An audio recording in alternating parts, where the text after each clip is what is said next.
নমস্কার দর্শক বন্ধু, আমি অ্যাস্ট্রোলজার জ্ঞানজিজি প্রে।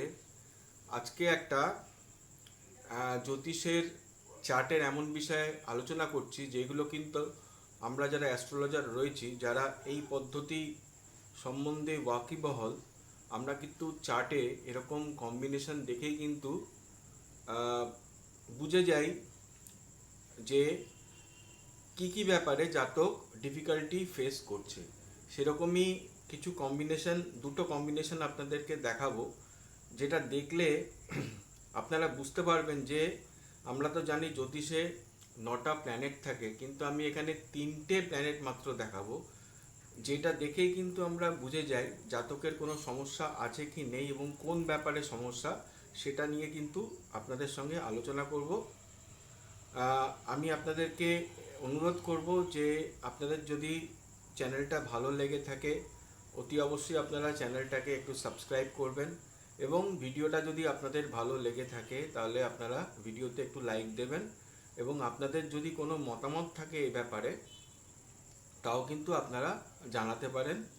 আমি সেই মতামতের অবশ্যই ভ্যালু দেব এবং দেখব যে আপনারা মানে ব্যাপারটা আপনারা ঠিক বুঝতে পেরেছেন কি পারেননি, বা আমার বোঝাবার ক্ষেত্রে কোনো অসুবিধা হয়েছে, বা আমি আপনাদেরকে এমনভাবে বলেছি যে সেটা বোঝার মতন নয়, সেটা কিন্তু আমি বুঝে নিতে পারবো আপনাদের কমেন্ট দেখে, আপনারা কমেন্টে যেগুলো লিখবেন। তো কথা না বাড়িয়ে আমি যেটা শুরু করতে চাইছি, একটা চার্ট আপনাদেরকে দেখাচ্ছি। আপনারা নিশ্চয়ই এই চার্টটা দেখতে পাচ্ছেন, আশা করি চার্টটা দেখতে পাচ্ছেন। এই চার্টের ক্ষেত্রে আপনারা দেখতে পাচ্ছেন যে চার্টটার সেকেন্ড হাউসে, চার্টটার সেকেন্ড হাউসে কে রয়েছে? বৃহস্পতি রয়েছে। অষ্টম হাউসে চন্দ্র রয়েছে এবং দ্বাদশ হাউসে কেতু রয়েছে।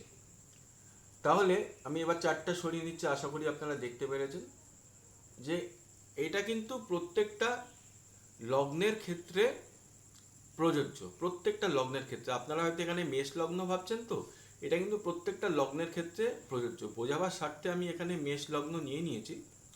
তো এখানে যেটা দেখা যাচ্ছে যে দ্বিতীয় বৃহস্পতি, অষ্টমে চন্দ্র এবং দ্বাদশে কেতু। তাহলে এখানে সূত্রটা হচ্ছে অষ্টম হাউসের সঙ্গে কিন্তু দ্বাদশ হাউস অলওয়েজ কানেক্টেড থাকে। কখন কানেক্টেড থাকে? যদি অষ্টম হাউসে কোনো প্ল্যানেট থাকে এবং দ্বাদশ হাউসে যদি প্ল্যানেট থাকে। এবার মজাটা হচ্ছে অষ্টম হাউসে যে প্ল্যানেটটা রয়েছে, অষ্টম হাউসে রয়েছে যে চন্দ্র। চন্দ্রের কোনো শত্রু প্ল্যানেট যদি দ্বাদশ হাউসে বসে থাকে, তাহলে চন্দ্রের শত্রু প্ল্যানেট কে? কেতু।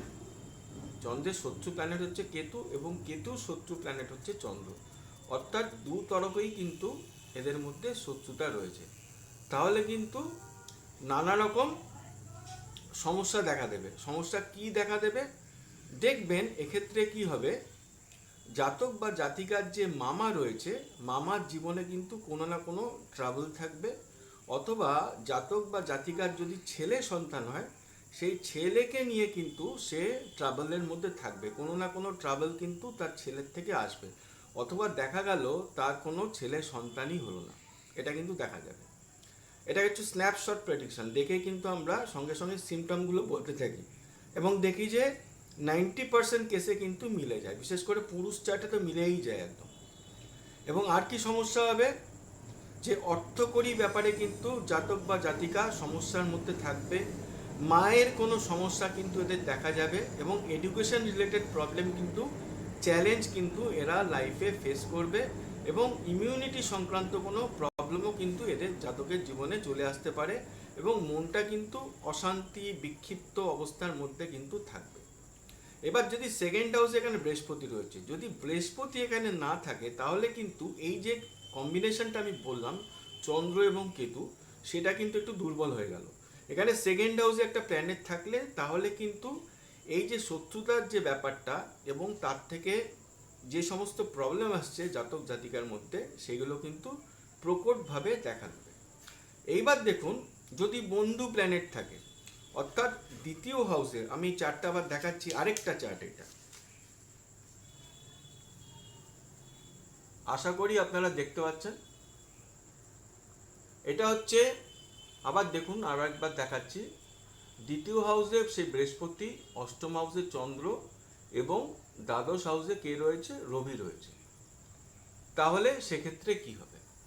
দেখুন, অষ্টম হাউস এবং দ্বাদশ হাউসে যদি প্ল্যানেট থাকে তাহলে আমি কি বললাম, অষ্টম হাউসের সঙ্গে দ্বাদশ হাউসের কিন্তু একটা কানেকশন তৈরি হয়ে যাচ্ছে।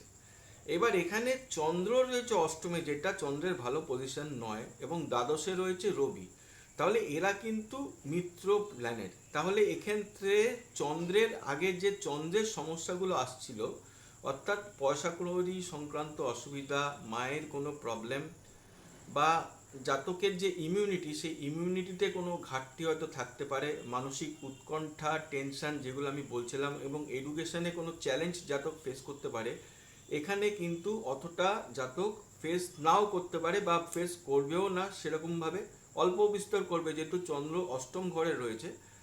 তার কারণটা কি, যে দ্বাদশ হাউসে তার বন্ধু প্ল্যানেট রয়েছে রবি।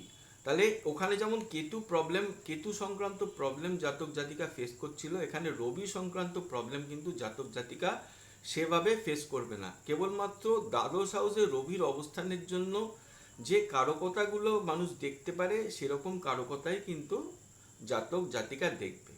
বা পক্ষান্তরে বলতে পারি যে দ্বাদশ হাউসে যখন কেতু ছিল এবং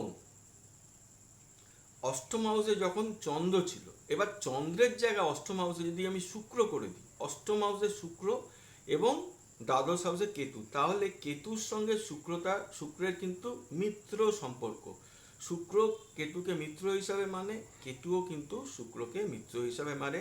সেক্ষেত্রে কেতু সংক্রান্ত যে প্রবলেম, সেই প্রবলেম কিন্তু জাতক অত দেখবে না।